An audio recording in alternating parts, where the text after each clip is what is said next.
Space travel, Yeah.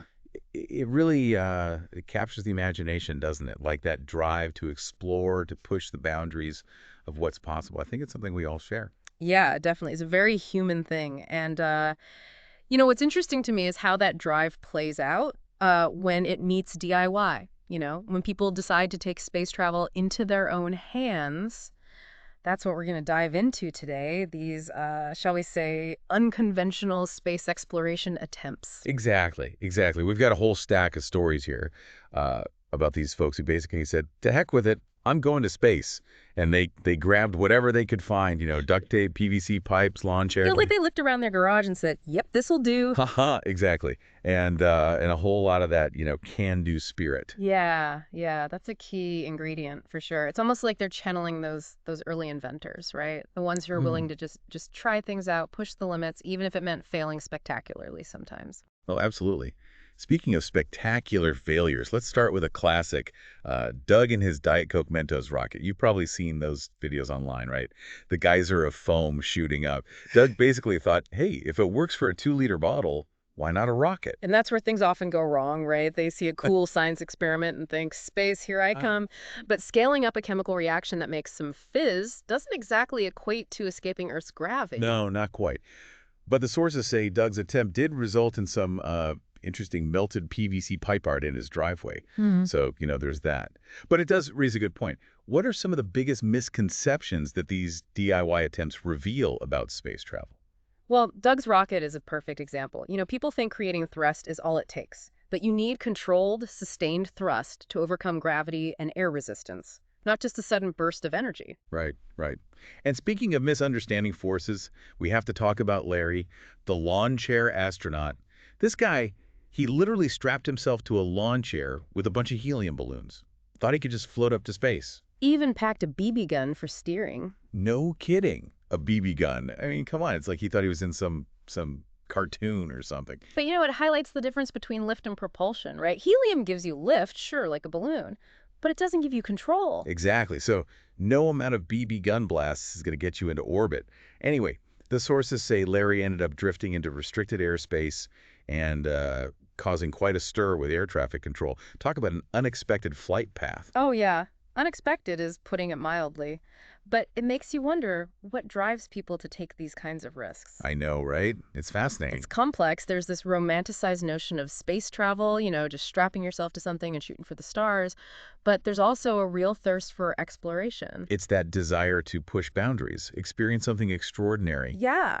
Okay, so we've seen a couple of attempts focused on, let's call it creative propulsion, but some DIY space enthusiasts take a different approach. Like, uh, like Carl. He decided to tackle one of the most ambitious ideas in space exploration, the space elevator. Oh, wow. The space Yeah, elevator. the idea is you have this tether anchored to Earth that extends into space so you can just travel up and down without needing rockets. It's a fascinating concept, yeah. But the problem is we just don't have the material strong enough to build something like that. Not even close. And yet, Carl decided to give it a go. And what did he use? You guessed it, fishing line. I can't get the image out of my head, him dangling from a crane in his underwear trying to reach space. Oh, wow. That's dedication, I guess. Yeah. Well, resourceful, maybe? I mean, it does show you need more than just resourcefulness, right? You need a real understanding of structural engineering, material science, all that. A space elevator isn't something you just whip up in your backyard. Definitely not. Fishing line just isn't going to cut it when you're talking about a structure that needs to withstand, well, the entire weight of, Earth's gravity Yeah. and the harsh environment of space. It's a good thing he didn't get too high up. Speaking of questionable material choices, we have to talk about Steve and his, shall we say, unique approach to rocket fuel. Ah, yes, Steve. The man who thought he could harness the power of, well, let's just say natural gas to launch himself into space. I can't believe he actually tried it. It's a good reminder that while ingenuity is great, you really got to understand those complex chemical reactions when you're messing with anything even remotely related to rocketry. Yeah, no kidding. The sources mentioned something about a chili cook-off gone wrong and a very pungent aftermath. I think we can all agree that some ideas are best left untested. But, it's easy to focus on the comedic side of these stories, but there is a serious side too, right? Absolutely. As funny as they are, these attempts highlight the potential dangers when you undertake these kinds of projects. Without the proper knowledge, training, and regard for safety, space travel, even on a small scale, is risky business. That's a really good point. It's a good reminder that while we might admire their ingenuity and spirit, there's a reason why professionals do this kind of thing. Folks with the expertise and the resources to do it safely. Exactly. Before we get into some more of these wild attempts, I think it's important to appreciate what's behind them. That desire to explore, to push the limits, to reach for the stars. It's powerful, even when it shows up in these unconventional and often hilarious ways. Yeah, well said. And I think as we explore more of these stories, you'll see that even in the most outlandish attempts, there are glimpses of that same innovative spirit that drives us all forward. So stick with us as we continue our deep dive into the world of DIY space exploration. Welcome back to our deep dive into DIY space exploration. It's easy to laugh at some of these mishaps, but you got to admire the audacity, right? Oh, definitely. I mean, there's this fearlessness, this willingness to say, hey, the experts say it can't be done, but I'm going to try anyway. And that's pretty remarkable. It really is.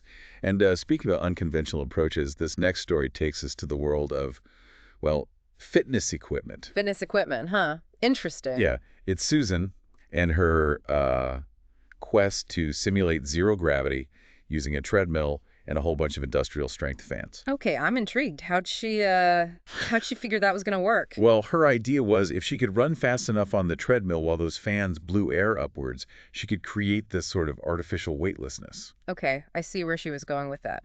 But I'm guessing things didn't exactly go according to plan. Let's just say, according to the sources, it ended spectacularly. Imagine a treadmill launching someone into a wall, fans ripping paint off the ceiling. It was more like a demolition derby than a science experiment. Oh, wow. So, not quite zero gravity then. Not even close. Hmm. I mean, I'm a physicist, but It's a classic case of, misunderstanding those forces at play. Zero gravity, or microgravity, is about the absence of gravitational forces, not something you can just whip up with a couple of fans and a treadmill. right, right. Though the sources did mention something about her gym membership being revoked for equipment misuse. Yeah, I bet. But, I kind of admire her for trying. It's that DIY spirit, right? Adapting everyday stuff for unconventional purposes. Totally. It's just that maybe safety should be a bit higher on the priority list. Yeah, good point. And speaking of safety, this next story might make you chuckle and cringe at the same time. Oh, this is going to be good. Remember Timmy, the 10-year-old aspiring astronaut? Timmy. Oh, yeah. The one who built the... He took DIY space gear to a whole new level, let's just say that. Uh-huh, right. We've all been there, that childhood dream of space travel, walking on the moon.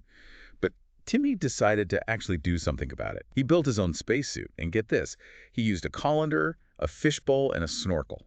A colander, a fishbowl, and a snorkel.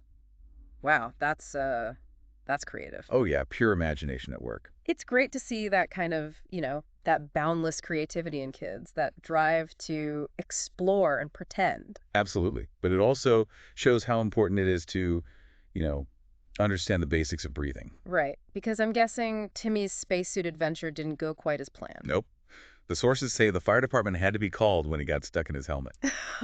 Oh no, poor Timmy. It's a good reminder that even the best-intentioned DIY projects can have unintended consequences. Yeah, for sure. And it highlights something we often forget about space travel, that need for a controlled, breathable atmosphere. Space is a vacuum, and a snorkel just isn't going to cut it. You got that right. Okay, let's shift gears from spacesuits to launch systems.